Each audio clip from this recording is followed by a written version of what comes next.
When each YouTube video you create is essentially a passive investing vehicle in your portfolio. And to your point on content, man, like there is this like fear of being on the camera to some extent, but I've also learned from a lot of people, especially like our age, that there's also this sort of, call it a limiting belief, call it a misperception, that content creation is dancing on TikTok. It's being goofy and stupid online. I think the other part of this with YouTube specifically versus say Twitter or Instagram or TikTok is the relationship you can build with the audience, which I'm very proud of this, that I have 85, 90,000 followers and I get 60, 70, 80, 90, 100, 200,000, a million views. You're like LeBron James in China. That actually is well known. And they were down here and somebody stopped them and they were asking me for a picture. I don't feel like I've crushed this niche yet. I still have a lot of room to grow within the niche of like Dominican Republic. There's business opportunities, there's a ton.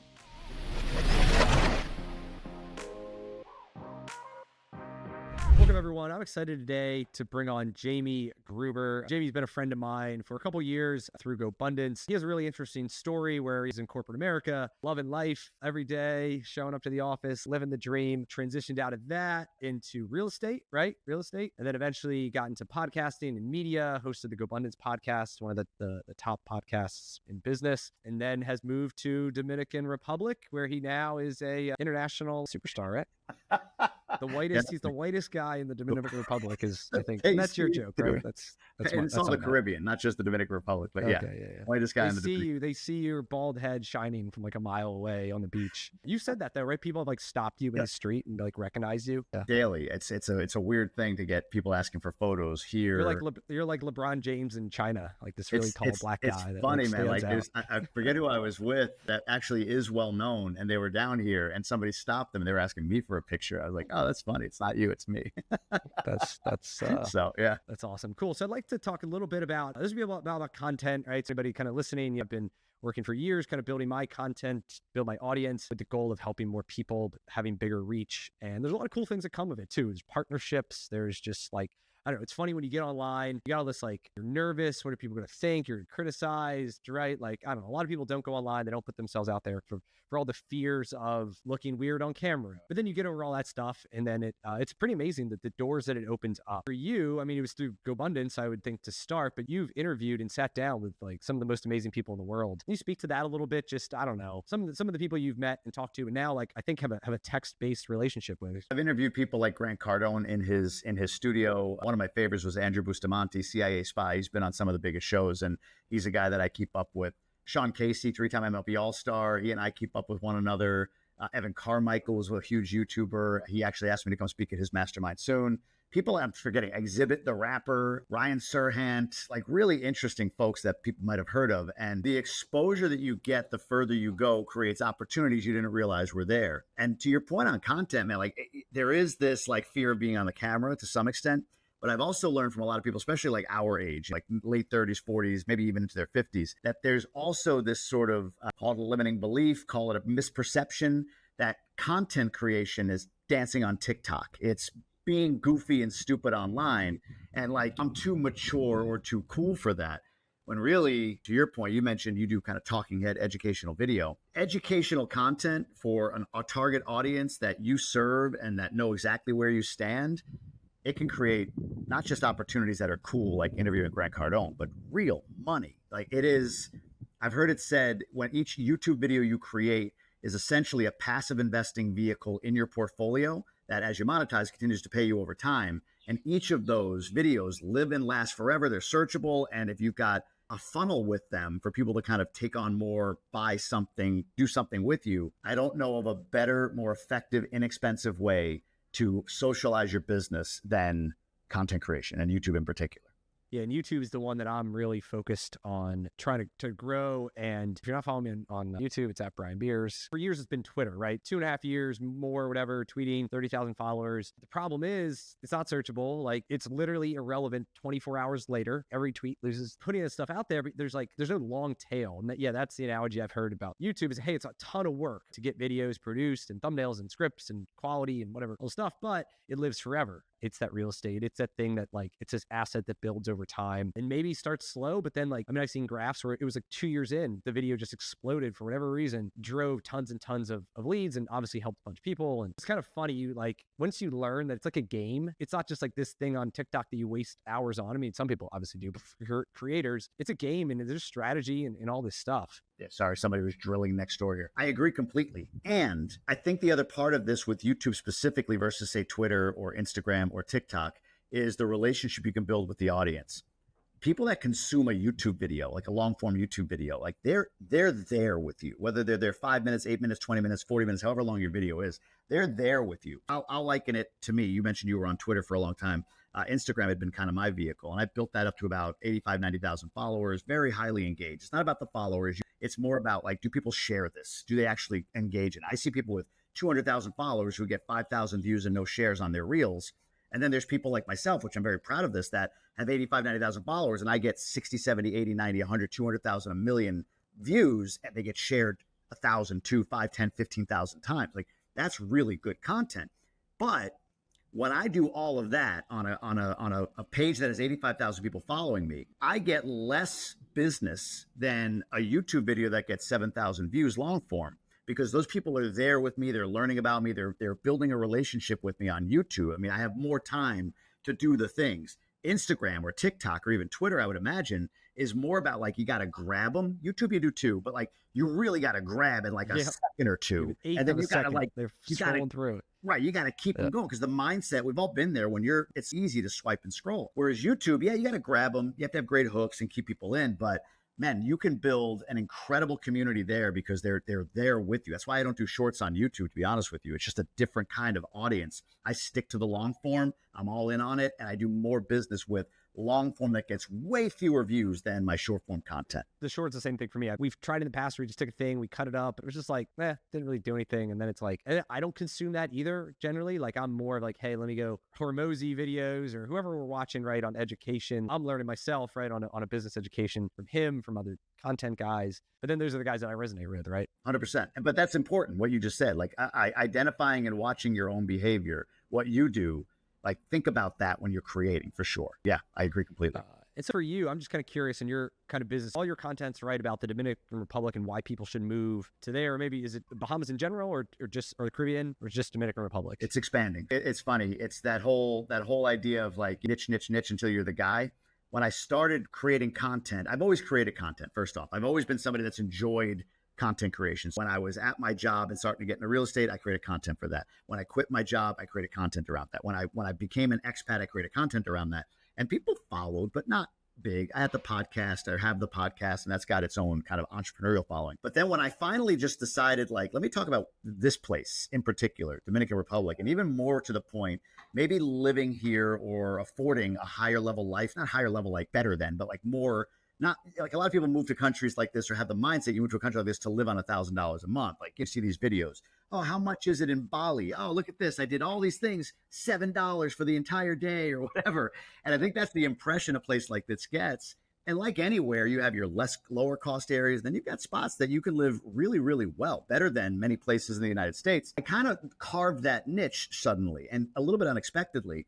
And it was like oil. It was like hitting oil. Once I dug down deep enough, all of these sort of Dominican diaspora, if you will, from around the world that love their home country and have always thought about going back or investing there, they're starting to find my content. I would put out daily on Instagram, whether it's information or maybe a little bit something funny. That's my personality or whatever. But yeah, as I go along, my strategy has become or is I am creating content that relates to what I'm doing in the Dominican Republic. But also, and you'll notice in my titles and thumbnails more recently, like I'll speak to the fact that I'm an expat. Maybe it'll be like 10 ways to become an expat. And then I'll reference the fact that I'm in the Dominican Republic as opposed to it being only the Dominican Republic. So the plan is stay in the depth of where I am and serve this audience. But while I'm doing that, expand it a little bit. Do I go to Jamaica? Do I go to Mexico? Do I go to other parts of the world and sort of compare and contrast with the Dominican Republic and kind of broaden my reach in that regard? So Yeah. It's interesting. Yeah. And for me, as I think through the same thing, it's like the niche is franchising, right? It's like what I talk about, how to find it, how to buy it, how to scale it. I mean, I live, breathe it my entire life, basically. There's the one angle, which is say, hey, go really, really deep on franchising. All this like very nitty gritty stuff that I can get into that I think I am one of the only people on the internet who can speak to at a level of experience that we have and have the ability and all that. But then on the other side, there's like the general stuff, which is like super generic. Quit your job, escape the 9 to 5, attract a guy like you in your former insurance days as a path to consider. The really nitty gritty stuff doesn't appeal to them because it's way too like down the line. Finding this balance between, yes, I have very generic, maybe some cliche stuff that gets people, that helps turn some light bulbs on in their head to say, oh, that's interesting. When we learn more, then more content that learns more, that gets the deep stuff. You have any thoughts on that in terms of kind of the broadening? I do. Broadening to narrowing kind of funnel and mix of I'll speak to you content. specifically. What I hear from you, honestly, is that I wonder if you could be narrower now. Here's a sports reference. I'm a big Buffalo Bills fan. But Josh Allen was drafted. Everybody knows Josh Allen if you love football in whatever it was, 2018, right? And he was like as a rookie, second-year guy. Then they bring in this guy, Stephon Diggs. And Stephon Diggs, the first year he's there, like Josh Allen is crushing it. And what is Josh Allen doing? He's niching, right? He's going to Stephon Diggs. That's why he's crushing it. He's got Stephon Diggs and he's throwing the ball to this guy and he's staying on that script for 4 years, 4 years or whatever. Then this year they trade Stephon Diggs. They send him to Houston and everybody's like, what's he going to do without his crutch? What's he going to do outside of that niche? And now you're seeing him spread the ball. This last week, as we record this, he hit like 10 receivers in a game, 4 touchdowns to 4 different receivers. Right? Correct. When I think about it in those terms, Stephon Diggs was there as his niche until he was able to build enough confidence and mature to be able to say, I don't need the niche anymore. I can expand out. And I feel like that's where I am right now. I'm getting to that place where I don't feel like I've crushed this niche yet. I still have a lot of room to grow within the niche of like Dominican Republic. There's business opportunities. There's a ton. I'm going to stay in that niche. I'm going to test a little bit over here, like 10%, 20% with the expansion of it, like different topics that are related, but not directly on point. And I think about you, like, I don't know. I don't follow franchising guys per se, but I would imagine there's more than you in the franchising space. There's only 3 of us on YouTube. Is that right? There's not a ton. Oh, that's incredible. You can at least like guys that have significant audiences, 30,000 to 130,000. They're the two big. There's the 2 big ones. But like, honestly, I can put out better content. They've been in the game way longer than me on YouTube. But from a quality and like ability to kind of go deep on a subject versus like, hey, let's talk about Subway and like McDonald's. Like nobody gives a shit. It's small competitions. It's not a ton of search volume, right? Because a lot of times people aren't necessarily searching it. One of the theories is, hey, I want to be the #1 franchising guy on YouTube, right? Or on the internet, which means I have to have a ton of very deep, maybe not a ton of views, but tons and tons of high value content that they can't find anywhere else. Like I think that either way has to happen. And then it's a question of like building on top to like get people more interested into the world that they're not naturally going to find, which is then small business owners and how do you scale a business and how do you like their general business stuff. But then we try to funnel them into the franchise as an option to consider. In that regard, that is one of those things where let me ask you, because I don't know this answer. When you have Midas franchises, correct? Yep. 33. Okay. Yep. When you got your first one to your second one or your first one to your fifth one, how long was that? We bought, like I was in the business, I learned it. When I bought my first one that I owned, it was 2016. We bought 2 locations in a single shot. And then it was a year later, we bought the next one. The third one. A year later, the third. And then a year later, we bought the fourth. 6 months later, we bought another, and then 6 months later, right? And then it was like, groups of 7, groups of 5, groups of 4. Right. Then it's like it's in clumps, right? At that point. Then it's clumps and giant because we know what to do. We're like confident, right? Exactly. In taking on debt and all the stuff. 100%. That's the same thing I feel like with content creation as you're growing and building. It's like you're serving this franchise niche. There's 3 of you. And for anybody listening who's thinking about like, what's the niche? And I can get into like how to find the niche. And I think there's a couple of steps that people can take to get there. If you're in this niche and you're serving it and you're staying in that niche, it's just like with franchising. Like if you've been on YouTube really for, I don't know how long, 3, 4, 6, 8 months, man, it's like 2 years from now is when you got your 3rd and 4th franchise. Now you have 33. And that wasn't that long ago. We're talking within like an 8-year span, right? But it took 2-3 years of onesies, twosies before all of a sudden it's like buy 7, buy 5, buy this whole region or whatever it was, right? Like the days are coming, but most people don't stay in this space long enough because they're looking for that instant gratification, right? They're looking for that, like, well, where are the views? Where's all the business? It's like, wow, there's a lot to create. There's a lot to do to build trust with people on a platform like YouTube. I think it's the best platform. But there's also a ton of users, a ton of search volume. Like you said, there's not many people. There's a lot, but not like a ton of people searching for franchising. But I think that's a good thing because you are going to rank easier and you're going to be found easier than almost any other categories. it's a long-term game. And I trust me, man, I have to remind myself of that as well. Because there's probably not many people searching Dominican Republic too, right? Like, well, it's crazy. There's actually millions when I look at the search volume. Actually, it's just a matter of like, what are they searching for? Are they looking at like investing there, buying there, traveling there, or whatever the case may be? But there is, like, I do look at my competition, if you will, or others that are kind of in the space of expats locally. What am I at? 20,000 on YouTube at this point, 85,000 on Instagram. Like, my cap is probably about 10x on Instagram and maybe 10x or 10, 15x on YouTube. 200 to 300,000 on YouTube is probably like, if I'm just going to serve Dominican Republic, I can get that many followers that are engaged, and probably around a million, 800,000 to a million on Instagram. I could have that many followers that I could serve that would be interested. A long way to go for sure, but it's hard because like I want it all right now. I want to I'm already there. Like I want to expand this, go to Jamaica, go here, go there. Like I said, I'm testing it, but I'm not ready to like full jump into it. I'm not ready to trade Stefan Diggs just yet. Yeah, and it's funny because it's like as business people, right? Like I want to go a mile a minute. That is how I've been successful. But I mean, you're right. There is some like retroactive. You're right. Like, yeah, there were some pretty big gaps in the beginning. But now my philosophy and how I run my business is that it's right. You got to like maybe have that same approach on the content game for me of stack the wins, build the foundation before trying to build this giant building on top of it. For you, what is the business set case? Like, what is the business of YouTube for you, of creating content? You're helping people and all of that. Do people buy franchises with you? Do they yeah. Franchise placement consulting service. People basically, they say, hey, this is great, but there's 3,000 franchises. How do I find one? And then they work with us. We don't charge them anything. There's zero cost. We work to find them a brand that matches like their goals. Like what are their skills? Like where do they live? What's their budget? And it's this, we reverse engineer the process. There's a lot of other people that do this in this like franchise consulting world. Many of them, A, have never owned a franchise, and then B, they have the same 5 brands that shove down people's throat. That's their model, right? It's like a volume-based take it or leave it thing, where ours is a very high touch, customized. I host weekly group calls. They work one-on-one with a coach. There's like a course, all that stuff, and they pay nothing for it. And then how we make money is on the back end. If we are successful, we get a referral fee from the brand. It's a win-win. From the franchise brand, you're saying? From the franchise or not franchisee, the person who buys it pays us nothing. Yeah. Got you. Wow, that's very interesting. Very cool. It's really cool. And we're really unique in the space in that the advice and the things that we can give people, there's very, very few of my competition that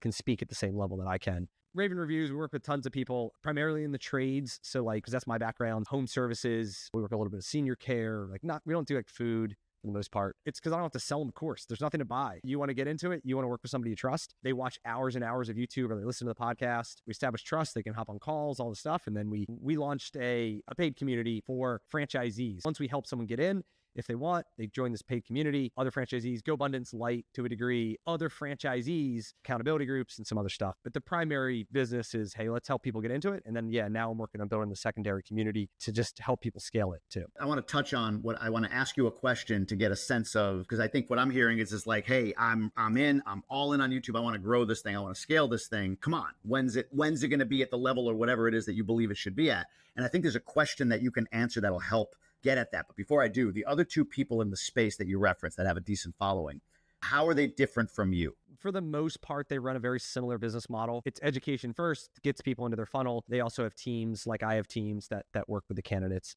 It's more track record, I think, would be built a much bigger business. And I think our strategy and approach is unique. I mean, we've worked with people from both who've worked with other people, and there's a preference to work with us. The question I would ask you, and maybe of your competitors, maybe you don't. If I were to talk to somebody following Brian Beers, what would they say that you stand for or that you stand against that creates emotion in them?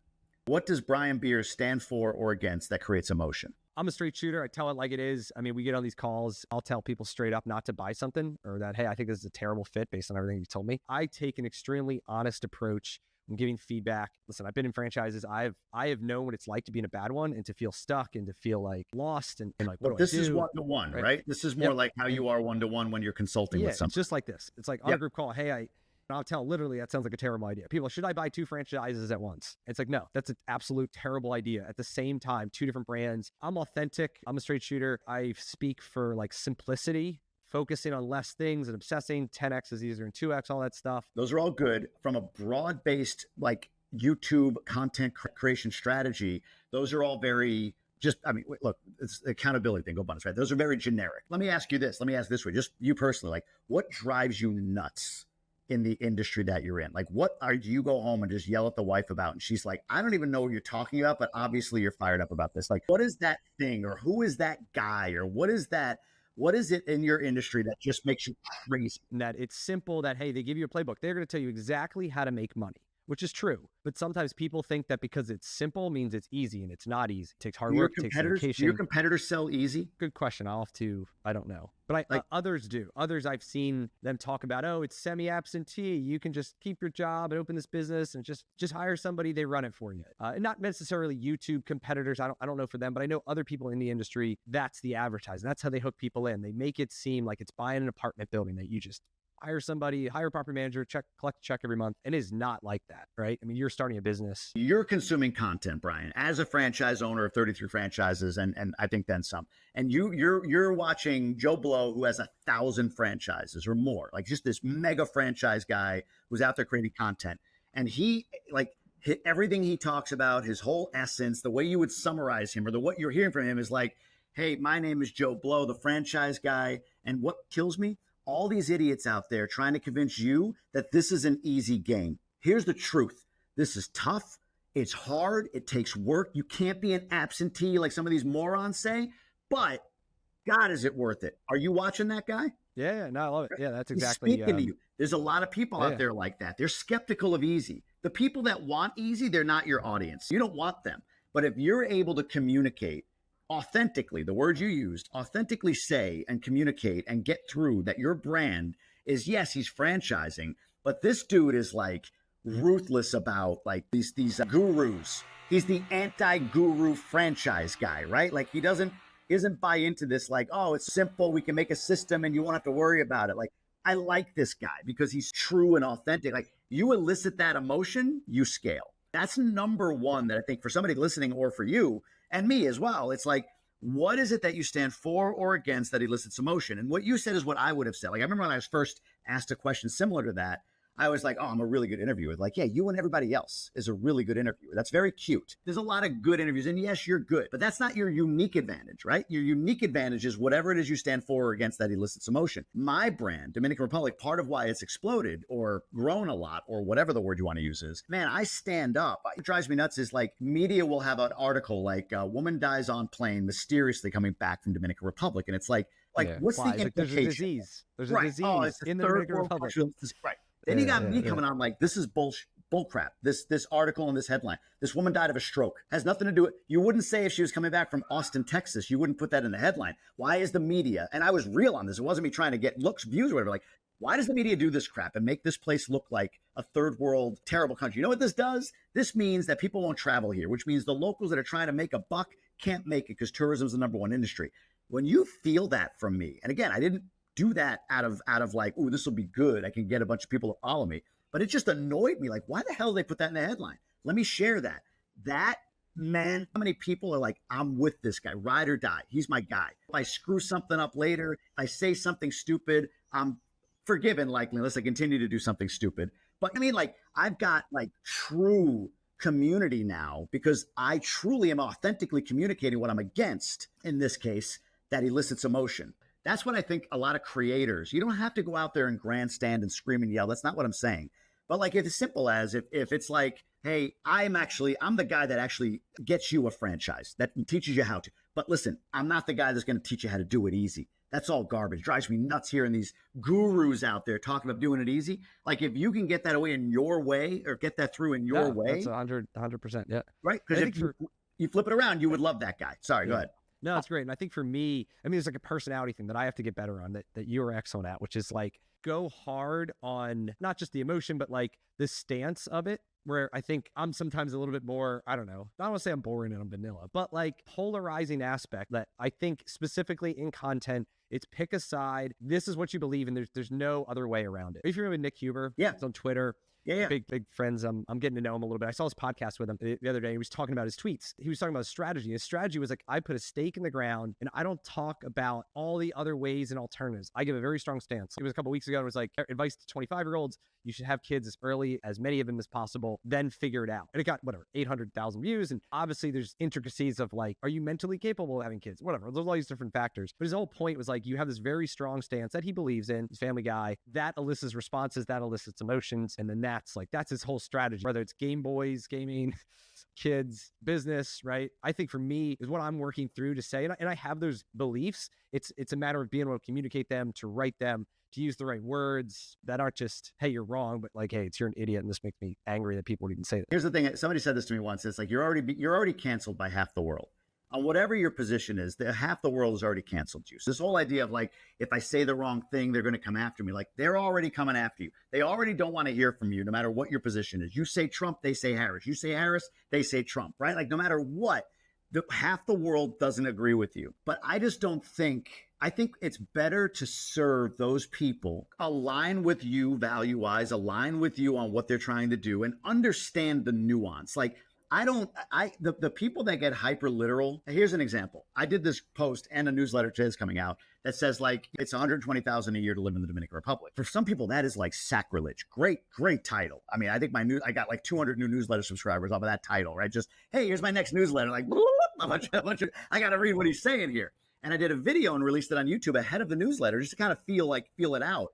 And you have people in there that are saying like, this makes sense. Because I didn't say in there that you have to spend 120 grand, but I sort of said, but you can easily. I know plenty of people that do. I mean, and I talked about budget and everything. But again, here where it's a country where people move here, they're like, oh, but it's cheap, it's so inexpensive or whatever. There's so many people in there going like, this is wrong. That's ridiculous to spend 120 grand. Like, not my person. Because I wouldn't say to you, it's ridiculous to spend 20 grand. Like, good for you. Enjoy it. But you looking at me and saying, why would you spend 120 grand? And like how wrong I am, like, not my person. And I reply to those people in kind, right? But the person that says, man, this gives me hope, because I'm looking at, I've had some people reach out on this that feel shame because all they hear is like, supposed to be cheap to live there. Like, I'm doing the budget. I called the schools. I looked at the rent or mortgages. I'm looking at cars. I can't get under 10 grand a month. Like, so all these people tell me it's $2,000 to live there. Why can't I get under 10 grand? So I'm playing to that voice, the voice in their head. And they're responding like, thank you. Because I couldn't see a path. Do business with, right? I mean, for your... Correct. Exactly. And who's my funnel is people saying, hey, I'd love a realtor. And I have a few that I trust. I refer to them. They pay me a commission if they close, if somebody closes. So all I do, create content. They fill out a form. We send it over to the realtor. The person closes with the realtor. I get a check. Very easy for me, and it's a great business model. It's better for me to serve the person, and they just did, who bought a $1.1 million condo, and I get a percentage of that, versus the guy who doesn't have, who's looking for ways to get to $1,000 a month in a live or whatever. It's not that, and again, good for them. I'll educate and all of that, but it's when I say like, what is it that you stand for or against that elicits emotion? That's like step one. But then as you go down, it's like, well, who are you truly serving? Because then you know how you're going to talk about your content. If you're a minimalist, in my case, then you speak in minimalist terms. Oh, this is free. This is amazing. My brand, as an example, is not to go around to the grocery stores and say, here's 5 products I got at all of them, and this was the cheapest grocery store. That's not what my audience that I want wants. They're saying, can I get a good Angus steak? Is there a Starbucks? What's the great restaurant to go to? I'm not looking at the right side of the menus. I create content in that vein, which elicits hate. That's bullshit. Crap. You're colonizing my I get all that. But then I get a lot of people that are Dominicans that saying, thank you. I'm pretty successful and I want to move back there. And everyone's telling me I'm crazy to think that I'm going to spend $120,000, $200,000 a year. That's my rant. But the point is, you do need to take a stand. Yeah, and being clear on your avatar. I was on a call with Cody Sanchez the other day, and she was job hating John is one of her avatars, and he's 36 years old and he works in corporate America, whatever. It was like, it was very detailed. This is the things he listens to, he watched. This is his fears, his challenges, everything you write. And I've heard this before too, but like everything is to one person, job hating John in this example. And then there's all these tertiary, there's females, there's people who don't maybe hate their job, but like, or college kids coming, whatever. There's like tertiary markets, but in profiles, but you focus on one versus like you try to speak to too many people, then you're talking in generalities. You're not, it's harder to take stances, you don't perform as well, right? And in your case, right, who's your job hating John? What does he look like? It's job hating John. But it's the same. Give me more on him. Like, how much does he make? What does he do? How old is he? He makes probably at least 150,000. Some of these guys are making 300,000. They work for Google, Microsoft, a healthcare company, usually in tech related spaces. They most of them live in a red state or big city. We got tons in Texas and Carolinas and Floridas and California. They have golden handcuffs. They make a lot of money, but they've hit a cap. They want more. They're definitely on Twitter. They listen to business podcasts. They probably follow Hormozi. They follow her. What's their buying power? If they're going to buy a franchise, like what I know of franchises, they usually have like a fee. You have to have a certain net worth. Like what is their buying power? A lot of their buying power is at least $100,000 of a down payment plus SBA will lend up to 80%. They probably have a $500,000-ish budget to buy multiple territories of a concept that maybe is $100,000. Like they can own like a pretty good area, or one or two of a retail-based business has a higher startup cost. But your content then, if it's focused on like Chick-fil-A or some of the other lower cost privates, or if it's sort of thrown in there like, hey, there's a big range, whatever, then to me, that's where you're going broad, right? But if my franchise owners that I'm going to work with, these people are job-hating John, 100 grand, 150 grand a year, whatever, has $100,000 to put down and can get up to a $500,000 business, then those are the numbers matter-of-factly that you should be speaking in or higher. But if you're talking about the $10,000 franchise, it's okay. You can have a video like 5 low-cost franchises anybody can buy today. That's great title if you want. But if you're speaking and trying to like be mindful of the person that can't do what you just described, you have to erase that from your content. You need to speak in terms of the person that's 100K plus. I don't know where you are on that. Are you already doing that? I mean, as I'm still new on my journey, but that is like, even as of last night, I was working on this video on home-based franchises, right? 17 home-based franchises. And at first it was going to be, hey, these are low cost. But now that I've thought about job hating John, it's like, the reason that home base is interesting, not that it's low cost, is that it's flexible. And I think I forgot to mention is many of them have young kids. Many of them have families. Many of them want more flexibility in their schedule and something that they can operate from home. It's not that the cost, it's more that they have more flexibility. It gives them other things in their life. So I'm going to focus the content around speaking to that, like those pain points and those solutions, not that the fact that it's 100K, you can buy 5 of them or if you want or whatever. And it's not a money issue. It's more of a time, flexibility, freedom. Many of them still try to maintain their job for like a few months as they like transition out. Is a common thing. They call it quiet quitting. Quiet quitting. Yeah. And I think I might have heard that from you. So many of them do that strategy because many of them already work from home in some sort of tech job. If they can also launch this business technically from home, they're not signing a big lease. They're not taking all this debt. They can kind of like run it both and nobody really knows. It's an easier transition. That will be what the focus on, right? Because I know that that's what they want to hear and that's how they think, not. So speak that language. Whatever. Speak that language and make sure that they're clear on what you stand for. It works for anything, man, like in content creation. If you're a roofer in, I don't know, King of Prussia, I know it's kind of close to you. If you're a roofer in King of Prussia and your type of roofing jobs appeal to this sort of like $500,000+ homes, then if you're creating content that has a strong sense of for or against, like you might be against these hack roofers that are painters trying to do roofing or whatever, right? Many people I've seen get screwed by paying amateur roofers, and that would never happen with me. I'm the best roofer because I make sure that you get the right roof and I warranty and guarantee it for whatever. But then you're speaking in terms of like, hey, look, on Johnson Street or between Johnson Street and Smith Street, we all know what the kids do in that park. Well, I'm not, whatever, right? Like you're speaking in that language because your audience, your avatar lives in this neighborhood and has this kind of house. You see what I'm saying? Like that is to me the key to really any recommendations on how to, from a copy standpoint or just kind of to get that rhythm down? Or is it just kind of like you just practice it and listen to it and like, hey, let me try to write something like that? How much do you use AI, ChatGPT? A significant amount. Have you trained it on you? I have tried one where I uploaded a PDF of like the avatar, a bio, writing style. I've tried, but I could probably do better. When you say writing style, what did you do for a writing style to get it to understand your writing style? It was more, I imported a bunch of stuff I wrote and said, hey, can you create a writing guide for me? Talk about my tone of voice, the types of words I use, blah, blah, blah. And it's like you're authoritative and you 4th to 5th grade reading level and you use dashes and you use words like this and like that. And you don't say this. And like, it did a pretty good job. I've used some other writers in the past, done similar things. And so it was kind of a combination of both. What I do, I'll go into my transcripts. If you go into YouTube and any video you upload, if you scroll down to the bottom of the caption section, there's a show transcript. I'll take that, I'll copy and paste multiple transcripts and upload them with the prompt to say, I'm going to upload multiple YouTube transcripts and newsletters and everything else. I need you to find my voice. Can you articulate like what you did? I usually articulate my voice. Then what I would prompt it to say is, can you delineate for me what I stand for or what I stand against with emotion or emotionally or passionately or whatever the case may be, and help it hone that in for you? Or what are 5 things that you hear or see in my voice that exudes a level of passion, topics where I seem to be more passionate or have more content around, or however you want to prompt that, right? Because you're an engineering brain, I feel like you'll know the prompts. But you do all of that and you let it spit out a few different topics that you have a sense of passion for. And then for you can decide. And then at that point, it might be like, oh, this is the one. This drives me crazy, or this is the one I stand fully for. Oh my God, absolutely. Can you help me devise a script in my voice on the topic of this with highlighting this, this, and this, whatever, right? Like I use it for that. Now, I'm not a script guy when it comes to content creation. I'm a bullets guy.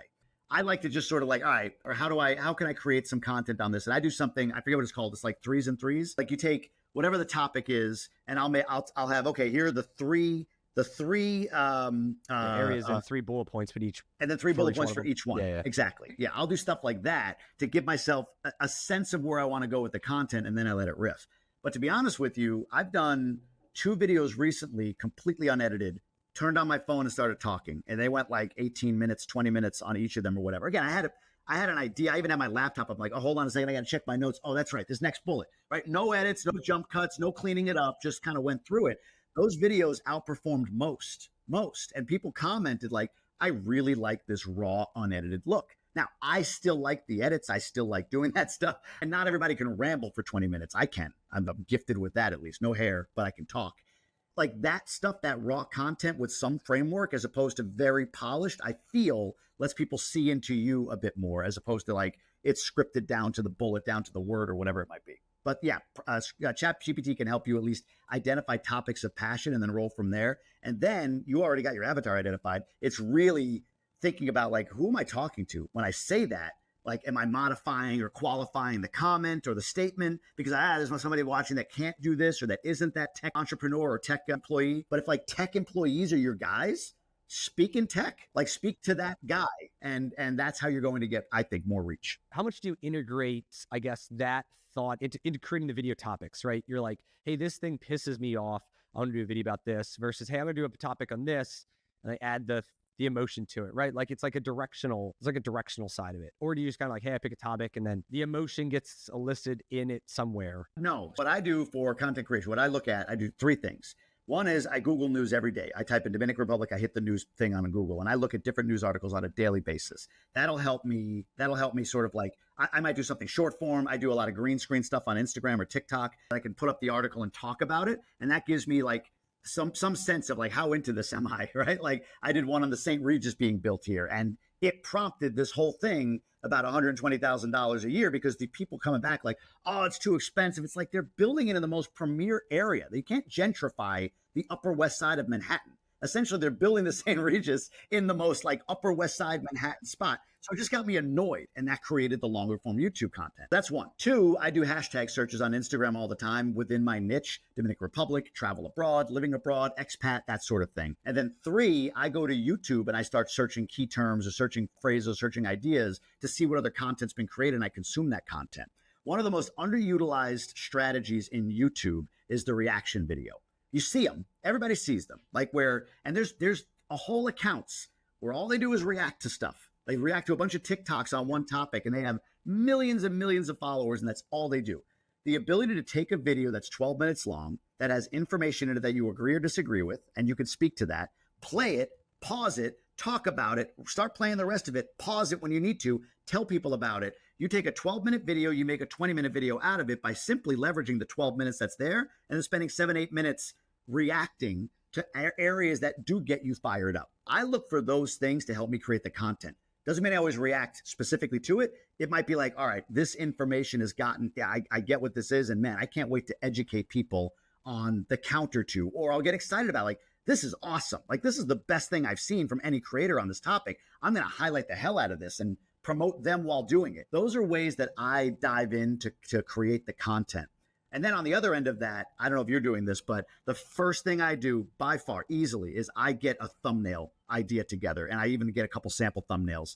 And from the thumbnail, I make the title. And then from the title and the thumbnail together, I'm like, I like this. Then I film the video and or script or bullet out the video because it's so important. Too many of us, and I've done this, we create the video and we go back. I am right? living the life right now, I tell you. But I know that. I've heard that a million times, but then it's just like, it's so powerful. Then I don't do it. Then I'm like, I'm an idiot. And then I'm like, it's such a power. It's hard on interviews if you're doing interviews, but it's way easier on the upfront stuff. But look, man, like it's the same content, right? Like if I have this, I did something on microchip development down here because it's a big deal. Secretary Blinken was just down here from the US, did a joint press conference with the president of the Dominican, and they talked about microchip development, big industry down here, right? If I just did the video, I would have reacted to the news conference or whatever. But I thought through like, boy, this is like big news.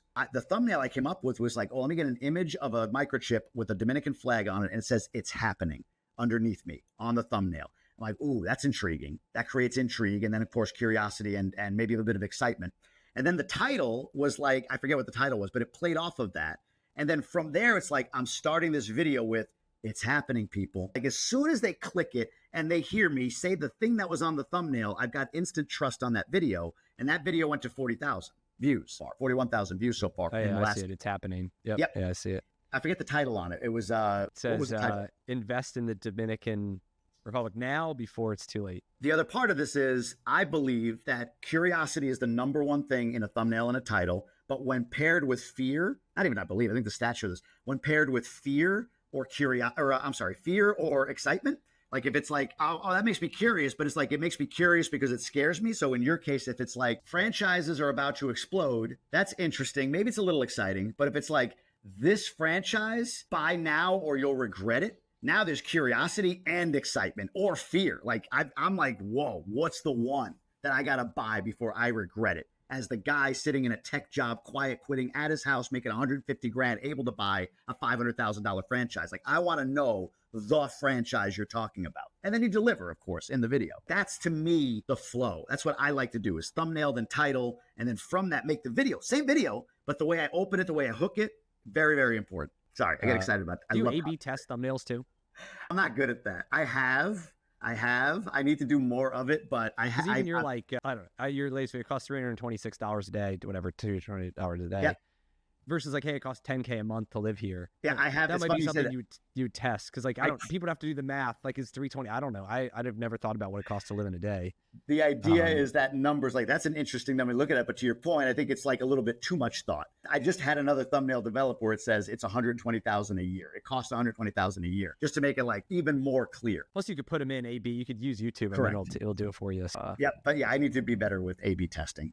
I haven't done any. I've just started. I mean, we're barely getting one out, but now we're like trying to get two. And if you got a thumbnail, it's hard to build a team. You got to build a team. That's the other thing. And you don't really know. You got to test them. But then it's like, if they don't understand the title and what the video is about and communicate with them, like, how do you create this curiosity gap? How much input are you giving them to say, hey, this is what I'm picturing? Or are you kind of like letting them free form and then you see what comes back? No, I'm pretty involved still. And that's definitely an opportunity for me. Like I upload all my own stuff. I do all my own captions. I do all my own titles. The thumbnails, I'll range between like, hey, give me something that has like this idea in it. Use your creativity all the way down to like, no, it needs to be this image with this background, these words in white letters, da-da-da-da. I'm pretty involved in that process. I'm not at a place where I feel like I can let it go. The one spot that I'm not involved, and it's so nice to have, not really involved, is the actual edits. My editor, Dan, I go to him, like I just did this like, dude, like I filmed so many different things. I'm like, dude, here's everything, Dan. Make something out of this and leave me space to voiceover. And he came back with this thing. Like if I sat there and tried to do it, it would take me hours. He came back with this thing that all I need to do is like, this is good. Right here's a little long. Right here's a little long. Here's my voiceover. Go for it. Like put it together and we're done. Edits, no. Thumbnail and title. I don't know how to get out of that, to be honest with you. Working through it, and I think you get better at it too. I mean, I think it's just like a skill, like you learn anything else. It's how to copy, how to write a good script. I mean, you can like riff it and you do pretty good with it. It's because you get the reps in. But it's still all about the packaging, man. Like it's like anything. Like if you had the same item, like a small box that's wrapped, and then next to that same small box is in a box that's 10 times the size of it that's wrapped, and then next to that is another that same small box, but it's wrapped in a refrigerator box, and you put that in front of your kids. Which one are they going to go for? It's the same thing inside, right? But they want that refrigerator box. Like, what the hell is that? I want to open up that refrigerator box. Yeah, you don't want to disappoint them with a little box inside. It's got to be good content. But the point is that packaging, like, it doesn't matter how good your videos are if you're not like, I think. If nobody clicks on it, nobody watches it. Doesn't matter, right? Like, you're not helping anybody if it doesn't make them stop and watch it. And 100%. 100%. But All that's of why this, to me, that's why you get rewarded for if you're good, right? Like that's the name of the game, like anything else. That's why it takes time too. That's why it's like any business, right? It takes time to really build that muscle, but we all want it. We all want it now. We want it like Hormozy exploded over 2 years. That dude is uniquely talented and a unicorn. We see those people and think like, why not me? And sure, but man, it's not even hard. 2 years. You go to his oldest YouTube. I mean, it's 7 years. It's like it's even longer. I mean, he's been popular for 2, but it's like a much even longer journey than that. Yeah, so we do the 7-8 thing, right? Like it's that hockey stick, but it's like years before the hockey stick starts. Yeah. So yes, where can people learn more about you, follow you? What's the best way? YouTube sounds like. Instagram at the Jamie Gruber. YouTube is the same handle. I guess it's youtube.com/at the Jamie Gruber. You can look me up on either of those. You mentioned GoBundance. I run the GoBundance Emerge community. People that are under that $2 million net worth mark, I own that community. You can go to GoBundanceEmerge.com and apply there if interested in being in a community like Brian and I are in, where you get to network and grow with other entrepreneurs or future entrepreneurs. Those are the best 3 ways: Instagram, YouTube, and GoBundance Emerge. Awesome. Cool. I appreciate you coming on and giving me a little coaching here. I got a ton of notes I got to go back and put to work. I think it's fun to learn from each other, right? Like totally different stuff, like what we're doing, but there's so many commonalities, and same in business and networks, and that's what it's all about. I appreciate you having me on. Cool. Thank you.